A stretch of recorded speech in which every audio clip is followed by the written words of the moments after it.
Di belakang saya sudah ada yang namanya Honda Elysian atau dalam bahasa Yunani Elysium. Elysium dalam bahasa Indonesia yaitu surga. Berarti ini adalah Honda yang surga gitu. Berat banget namanya.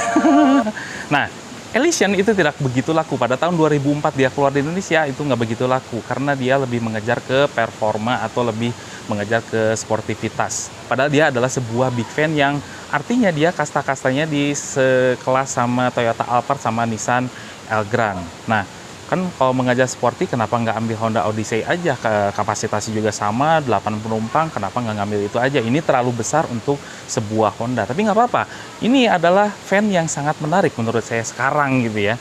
Ini adalah sebuah big van yang fun. Nah, gitulah. Kasta-kastanya itu ada banyak dan ini diambil secara CBU gitu ya. Kalau yang ini yang saya bawa ada tipe G. Sebetulnya ada 3 kasta di sini yang 2400, ada tipe M, tipe G sama tipe X. Ada tipe atasnya lagi 3000 cc V6 konfigurasinya yaitu VX, VG, VZ pokoknya seperti itu. Itu adalah yang paling tingginya dan paling mewahnya dari sebuah Honda Elysian. Honda Elysian itu sangat malas untuk berganti generasi. Sampai sekarang pun hanya ada 2 generasi saja. Yang saya bawa ini adalah Honda Elysian generasi pertama yang mengalami 1 kali facelift. Tapi faceliftnya itu berubah nama juga karena faceliftnya dirubah namanya Honda Elysian Prestige. Ya udahlah, nanti saya jelaskan dalam reviewnya. Tapi kali ini saya akan mereview eksterior dan interior dulu, baru habis itu test drive-nya. And welcome back to Aspros Auto, and this is Honda Elysian.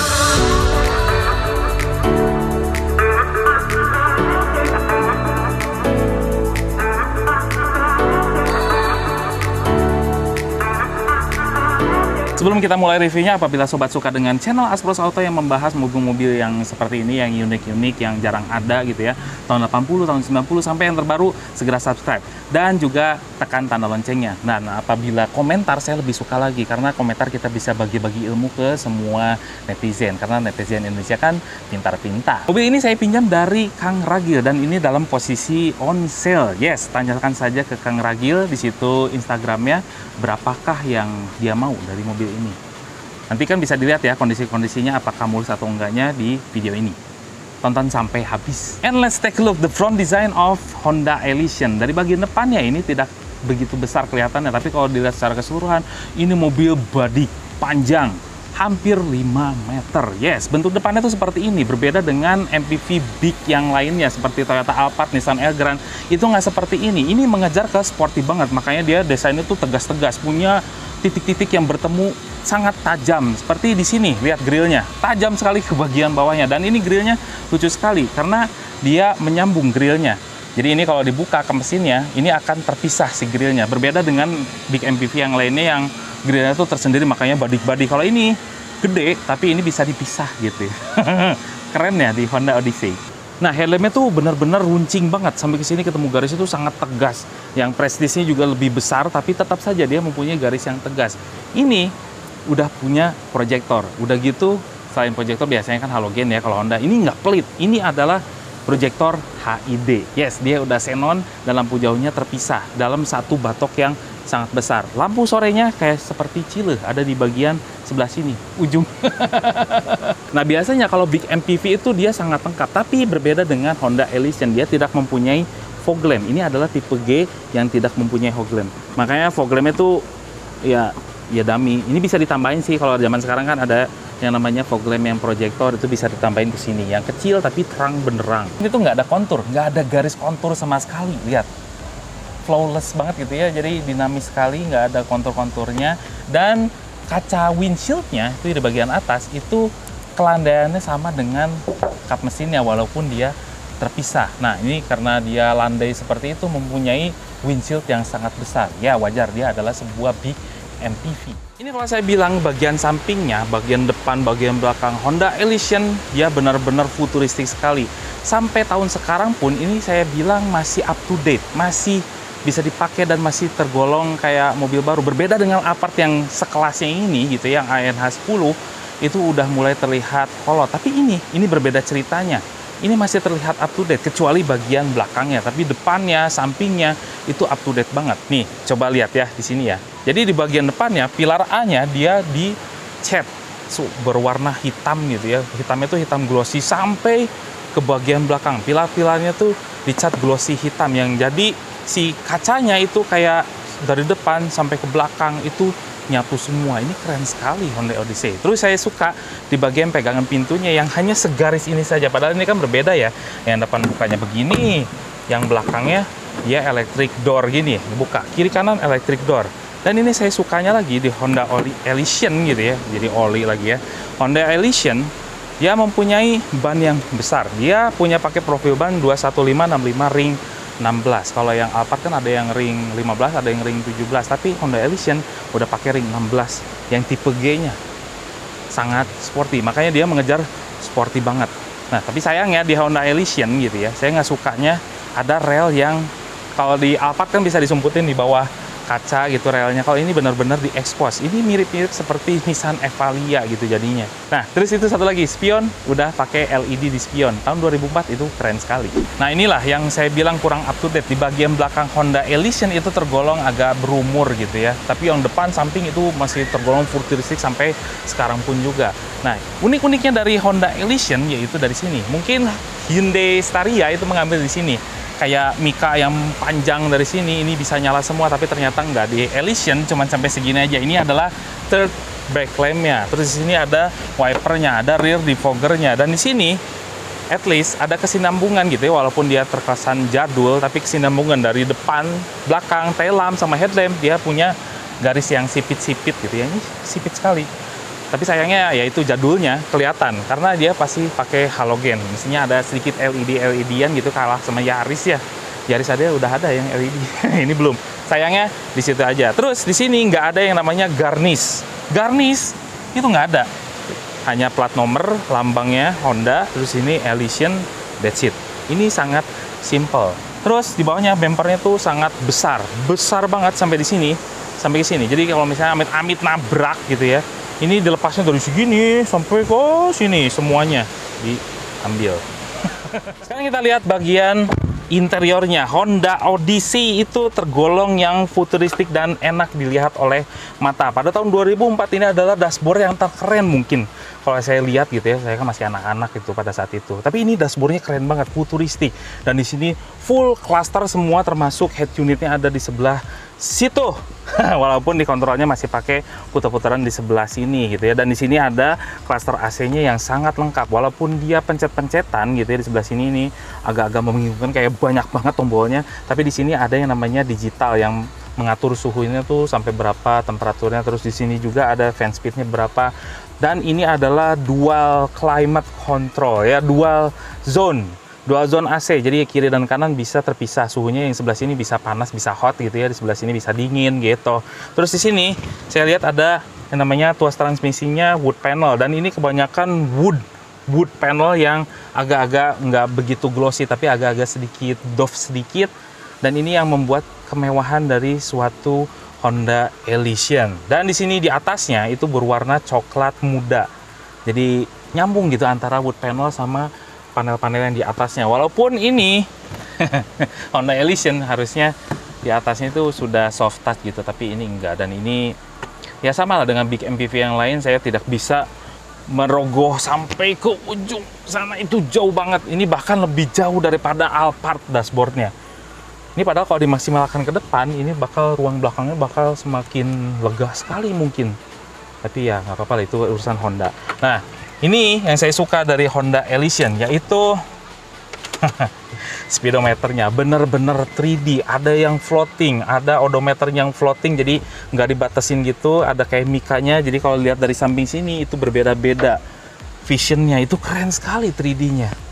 Dan di bagian tengah ini udah dikasih tahu kan tadi itu head unit, tapi sayangnya ini kan karena CBU, jadi kalau misalnya radio itu dari yang Jepang, dari mulai 76 gitu frekuensinya sampai 90-an, nggak sampai 155 acan gitu ya.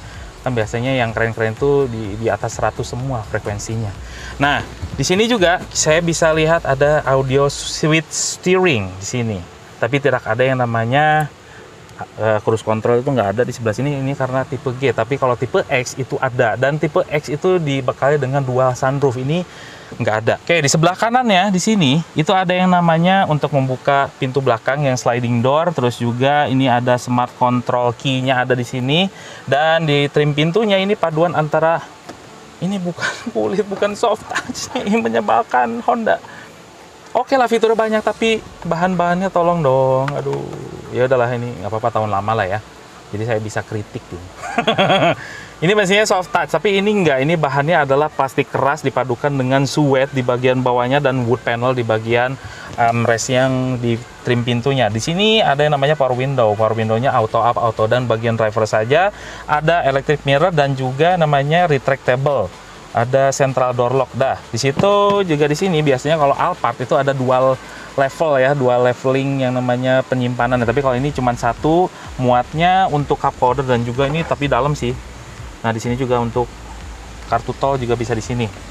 Ada tempat penyimpanan receh juga yang bludru di sebelah sini. Oke, di bagian bawahnya kita lihat bawahnya ya sekarang ya. Tadi kan di atasnya. Terus di bawahnya ada tempat penyimpanan tertutup di sebelah sini. Kayaknya untuk apa kayak itu prosesor kalau sekarang gitu ya. Prosesor audio bisa masuk sini, cukup pas. Dan di bawahnya adalah tempat compact disc. Yes, ini masih pakai CD bukan MP3. Nah, di sini juga untuk pengaturan head unitnya ada macam-macam, ada AM, FM, CD atau aux itu ya. Terus juga nomor-nomor, dah seperti biasa, clocknya. Dah ini cuma sedikit sekali, dan di sini di tengahnya itu lucu sekali, bukan tombol tapi digeser-geser untuk menyalakan lampu kabin di bagian belakang. Ye, keren tuh kan? Nyala kan? Belakang kan? Tuh nyala tuh, nyala.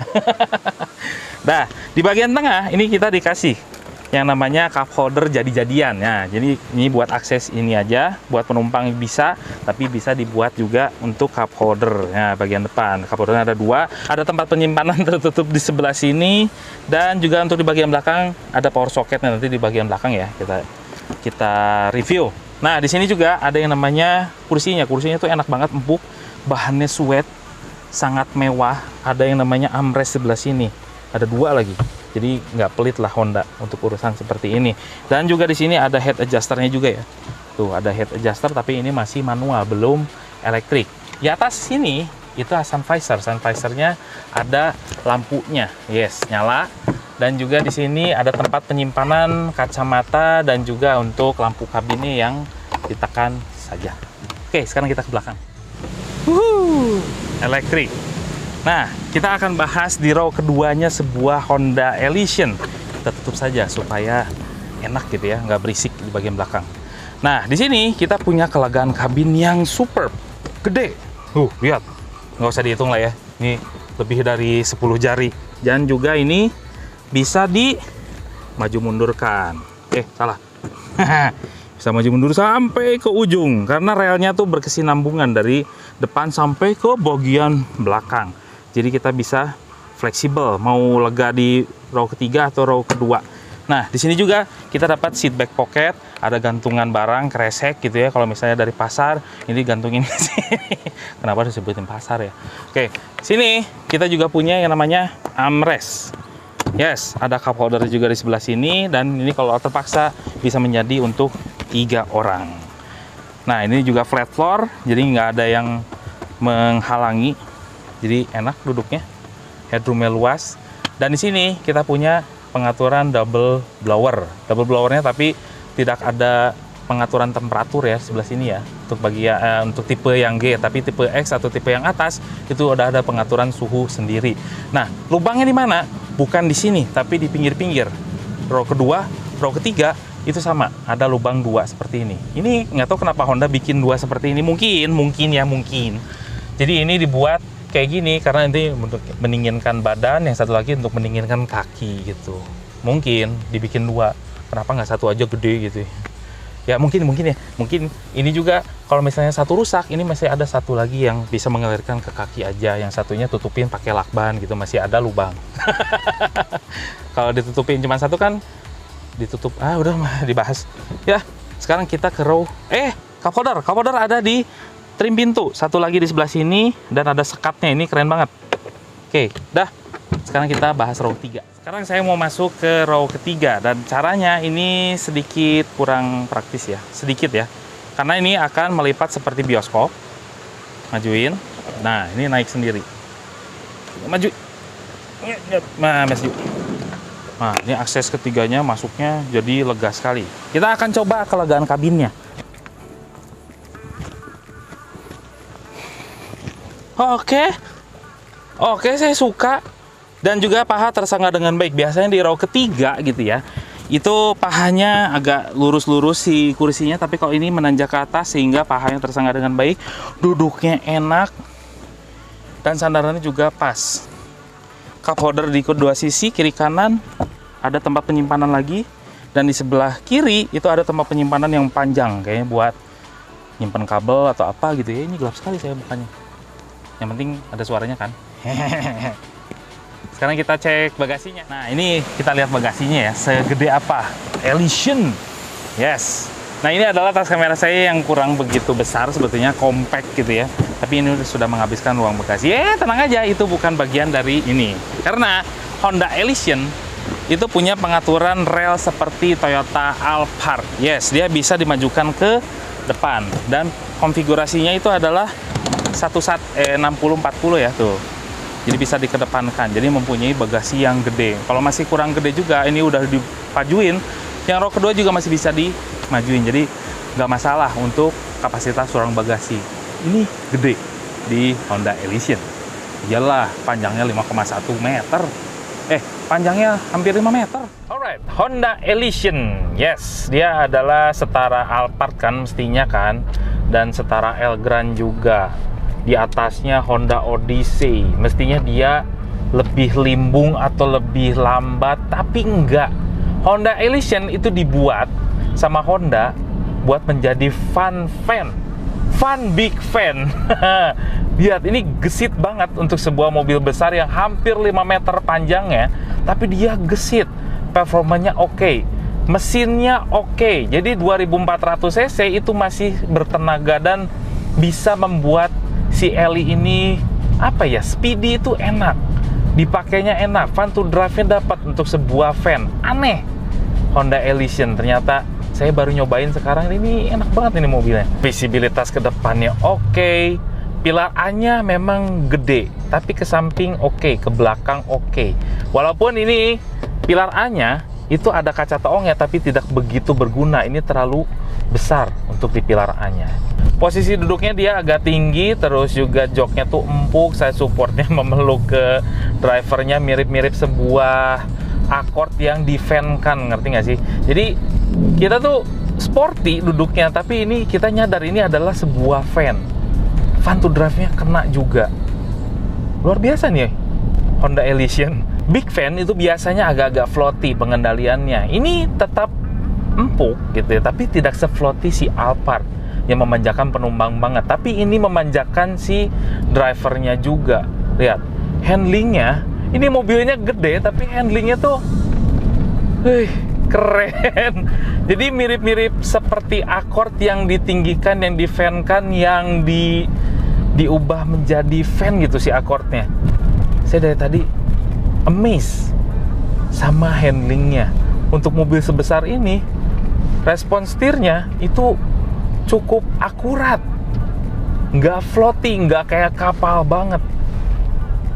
Inilah kelebihannya si Honda Elysian. Transmisinya dia pakai yang matic ya, terus responnya tuh tidak secepat itu. Oke lah, ini kan memang tujuannya adalah mobil van yang digunakan untuk kenyamanan, yang seharusnya tidak terjadi hentakan yang berkelanjutan atau yang cukup terasa. Ini cukup halus perpindahan giginya. Tapi tetap saja untuk sebuah Honda itu mempunyai perpindahan yang cukup cepat, walaupun tidak secepat yang versi-versi sedannya. Remnya dia udah cakram di keempat roda dengan ABS dan dengan EBD. BA-nya belum. Jadi sampai EBD aja. Dan khasnya Honda, ini mobil gede tapi respon remnya oke. Dia sedikit ditekan aja udah responnya tuh luar biasa pakem. Sampai kalau ditekan lebih lanjut gitu ya, lebih dalam lagi, itu mobilnya sampai gitu ya, terjadi diving. Saking pakemnya. Bagus lah ini. Konsumsi BBM, yes, ya sudah bisa dipastikan. Udah semua bilang boros, ya udah ikut aja boros ya. Jadi memang si Elysian ini punya konsumsi BBM yang agak-agak boros, 1716 sekitar segitu. Mesinnya itu seperti kebanyakan Honda yang lain, dipakai di platform yang lain, dipakai di Accord, dipakai di CR-V, dan akhirnya kebagian di Elysian dengan tipe K24 2400 cc DOHC. Udah VTEC yang pasti lah ya. Dan ini performanya luar biasa, 160 horsepower atau 157 horsepower atau 160 PS lah. Porsinya lumayan gede dan rasanya dipadukan dengan transmisi matic, cukup kerasa loh. Ya dibandingkan 2400-nya Alphard, ini lebih narik lagi.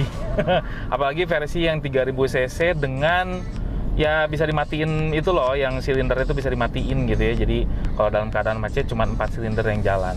3000 cc-nya lebih puas lagi. Ini aja udah cukup, nggak selemot Alphard atau Elgrand. Ini cukup recommended lah sebetulnya ya. Cuman kenapa waktu itu nggak laku, karena dia Honda bikin Elysion buat apa sih gitu ya. Udah ada Odyssey-nya udah cukup puas, dibikin yang gede lagi, makanya nggak begitu laku dan harganya mahal. Kekedapan kabinnya saya bilang tidak terlalu baik juga. Traffic noise-nya cukup terasa gitu ya. Tuh, ini cukup terasa traffic noise-nya, padahal dia kan mobilnya dia sekelas Alphard yang mestinya dia agak-agak kedap, yang untuk bawa-bawa bos itu harusnya kedap, tapi ini tidak begitu terasa kedap menurut saya. Jadi Honda Elysion itu menurut saya itu merupakan suatu big MPV yang fun to drive gitu ya, enak dibawa kemana-mana, handling atau disetirin sendiri itu enak-enak aja. Berbeda dengan Alphard itu lebih enak disetirin, lebih nyaman untuk jadi penumpang ya. Tapi kalau misalkan kita nyari mobil yang big van, bisa bawa kemana-mana, nyetir sendiri di dalam kota, ini enak. Walaupun nyetirnya agak nyebabak, tapi ya it's okay lah, nggak seperti nyebabak seperti Toyota Alphard gitu ya, atau Nissan Elgrand. Ini adalah salah satu pilihan van yang tepat. Terus juga dia komponen mesinnya itu banyak lah, spare partnya itu banyak karena dipakai juga di Honda Accord yang K24 itu banyak. Terus ngerawatnya juga mudah dan penyakitnya sudah banyak ditemukan di internet ya, cari aja sendiri. Karena itu penyakit Honda Accord yaitu biasanya di packing-packingnya yang lebih cepat rembes, itu aja masalahnya di Honda Elysion. Tapi menurut saya, tapi di kaki-kakinya dia agak berbeda sendiri ya. Ini mungkin satu tantangan bagi calon pembeli Honda Elysion, itu di bagian kaki-kakinya atau body part yang cukup langka di Indonesia. Terus juga yang saya suka dari Honda Elysion adalah dari desainnya. Nih, lihat mukanya itu tidak terlihat tua. Alphard yang sekastanya atau sejamannya ANH10 itu udah tergolong agak-agak tua gitu. Kalau ini masih up to date, rancing-runcing, sporty. Ya, desain sih selera ya, tapi saya suka sih desainnya Honda Elysion. Harganya bisa ditanya saja ke Om Ragil. Tadi udah disebutkan yang pertama, tapi nggak apa-apa, saya munculin lagi tuh Instagramnya di situ. Takutnya saya goreng-goreng harga lagi ya. Tanyakan saja harganya ke situ. Dan pajaknya ini untuk di daerah Bandung sekitar, ini kan gede ya cc-nya, sekitar 3 jutaan lah.